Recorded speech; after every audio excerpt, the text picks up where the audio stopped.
Open the YouTube app on your mobile device. Find the video you want to add to your playlist. Tap on the save icon below the video. Tap on Create New Playlist from the pop-up window that appears. Enter a name for your playlist and choose the privacy settings for your playlist, public, unlisted, or private. Tap on Create to create your playlist. Repeat the process for each video you want to add to your playlist. To view your playlist, tap on the library icon at the bottom of the screen, and then select Playlists.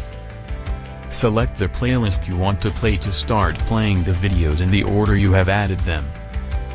You can also add or remove videos from your playlist by following these steps. Open the playlist you want to edit. Tap on the three dots icon on the top right corner of the screen. Select Edit Playlist. To add a video, tap on the Add Video button and select the video you want to add.